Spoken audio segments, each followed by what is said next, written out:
as Yeah. significant as those pool steps are. Yeah, yeah. It was an amazing thing. And I then weirdly I met my wife on some steps at a friend's house. It's not, they don't have the house anymore. I proposed to my wife on the same steps. And then when they were selling the house, I asked, could I get a little piece of the steps? So like father, like son, I asked and they chipped a bit of the stone off. So I have this bit of stone from the steps that I met my wife on. So it's a similar sort of situation. That's fantastic. What you said much earlier about taking a little piece of basically the house where you had met your wife. Mm-hmm. How did you meet her? We met on the 27th of February, 2010. I knew who Millie was. I'd heard of this. I knew who she was. She's an amazing composer now and is particularly in the last couple of months killing it. And it's so exciting what's happening with her career. But back then she wasn't that. Back then I knew her as an actor. She was an actress. And so that's why I knew of her. And I knew that, I once seen her at an audition and I sort of like, oh, I fancy her and whatever. I didn't, I've never been a confident guy with like the first line with people. I'm just crap at it. Anyway, I was with some friends and someone said, look, we're going to meet some friends up at this house party. Amelia Warner's there, blah, blah. And I went, oh, Amelia Warner's there? I was like, I'm going to go. And I went up and there she was sat on the step and we talked for like 4 hours, honestly, just incredible like conversation. And when we worked out that we were on the same, I said goodnight, I left the party and we discovered that we were on the same flight the next day going back to the UK and that we lived within half a mile of each other in London. So I picked her up to go to the airport in my little rental car that I had. And I picked her up and I wore a Christmas sweater for some reason because I thought if nothing happens from this, she'll remember me. That was my thinking. As the guy who like picked her up in a Christmas sweater.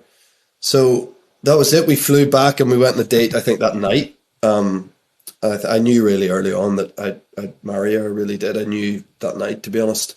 And that's it. And, 12 years and 3 kids later, here we are. But, the romance, obviously, you inherited that, the romantic side of yourself. Yeah. Her support of you and what you do had to be unusual, I would assume, during 50 Shades. Luckily, she knows a romantic man who's madly in love with his wife, as you are. That helped ease that burden.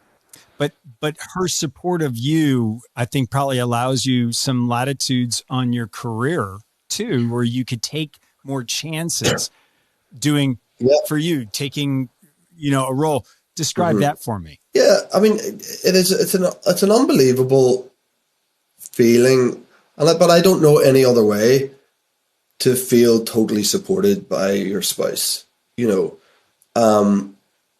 That's just always been our way. We've all just supported each other the whole time. We're both at this I personally believe I'm at the most exciting juncture in my career at the moment. She certainly is. Everything that's happening with her is incredible. And I do think we've harnessed that with each other. I think we've supported each other in the right ways, I think. And, I think it helps with what you're saying there, that she used to be an actor. So she understands what that is. And she did it for a long time, from when she was 8 or something. She did her first, she was like, did it when she was a kid and stuff. Her mother was an actor. Her dad was an actor. So, she really understands all that. So when it comes to something like 50 Shades, she knows what it is. She knows it's, make-believe. And she knows the reality of like what doing a job like that is and the opportunities that will come from doing a job and the experience that will come from doing that job. So it's been a lovely thing to experience with someone else and share with someone else. I think for both of us working in the same industry is really beneficial. There's an innate understanding there of what each of us have to do, sometimes need to do, sometimes have to go away, sometimes need to, she has a studio here at the house. She needs to go away and when she's working, she's up in that studio and I'll take the kids, like that balance where we've got that down, we just have, we've got a great thing with that. We also have a real openness with each other about, saying yes to basically everything. And I'm a big golfer, as you know. We played a lot of golf together. I want to do one trip a year, one boys trip. I go with the same guys, all of which and we do, just the four of us. We do a golf trip every year, and then maybe I do one other thing where I play the Dunhill, or one other thing where it's like 4 days away. They're my two things for golf. I never play golf at the weekends. I've never played once at the week, apart from these two trips. I never play weekend golf, because I'm lucky because of my job. If I'm off during the week and I can play golf when the kids are at school. I'll never, when my wife's at home with the kids, go, hey, I'm going off for 7 hours on a Saturday. Won't do it to her. It's not fair.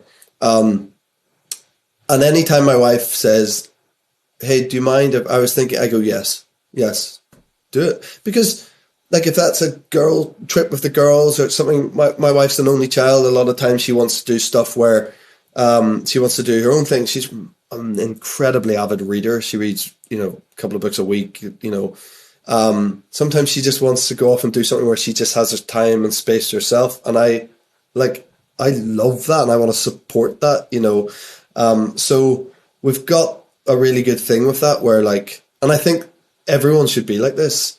Also, I've never been one of those guys who suffers with crazy jealousy, and I trust my wife implicitly as she does me. So there's never been that thing of oh, you going away with the girls? I don't. Where are you going? Oh, go and have fun. Go and have fun. What? If I get to go away with the boys for a 3-day golf trip, she should be able to do whatever she wants. So I think that's a really healthy thing in a relationship that we've always had, of letting each other do our own things. We're together all the time, and we also make a point of doing a trip away from the kids every year. Just Millie and I go away. Again, if anyone's listening to this and they're in a relationship, that's really important, I think, when you have kids, to just get away and have that time together where, we were here first. We loved each other first before the kids came along, and you've got to have that time together. So she's just been the perfect partner, I have to say. I know you have that with your wife too. I'm just very lucky with it, Scotty. We have a great understanding of each other. And it's admirable.